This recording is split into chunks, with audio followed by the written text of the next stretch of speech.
네, 지난 16일 윤석열 대통령은 국민의힘 당선인들에게 거부권을 적극 활용해 협상력을 야당과 대등하게 끌어올리면 좋겠다라는 발언을 했습니다.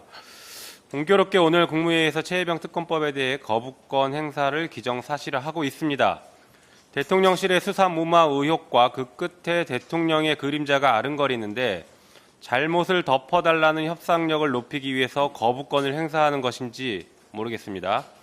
너무나 노골적이고 너무나 사적인 요구가 아닙니까? 진실을 가리는데 협상은 없습니다.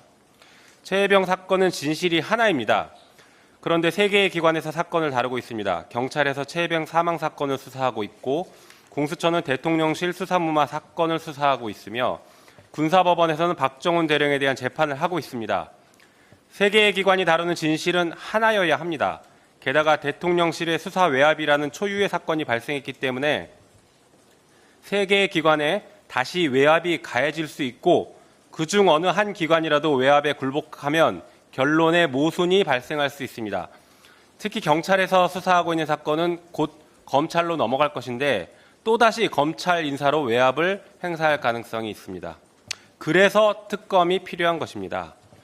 최근 한 여론조사에 따르면 대통령이 최혜병 특검법에 거부권을 행사할 경우 윤 대통령 탄핵 필요성에 대해서 ARS 응답자 중 62.1%가 탄핵이 필요하다라고 답을 했습니다. 민심을 외면하지 말고 국민을 두려워하기 바랍니다.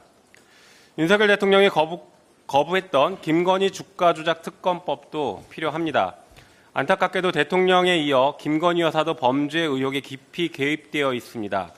철저한 수사와 죄가 있다면 그에 따른 법의 심판을 받아야 함에도 불구하고 아직까지 출석 요구조차 제대로 진행하지 못하고 있습니다. 게다가 대통령은 김건희 여사에 대한 수사가 임박하자 수사를 담당하던 서울중앙지검장과 지휘라인을 교체해버렸습니다.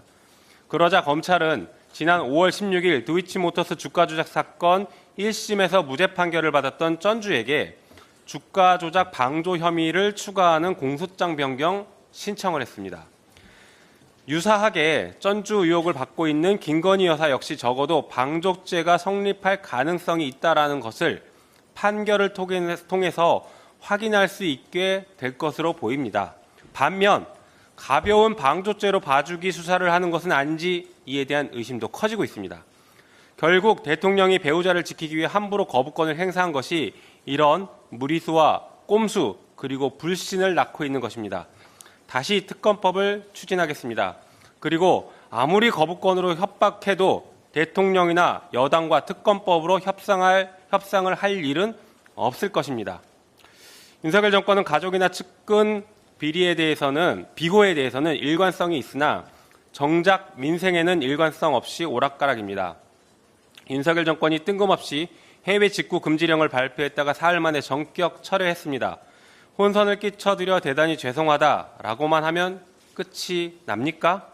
하루 이틀 일은 아니지만 이처럼 아니면 말고식의 일처리에 국민은 불안해질 수밖에 없습니다.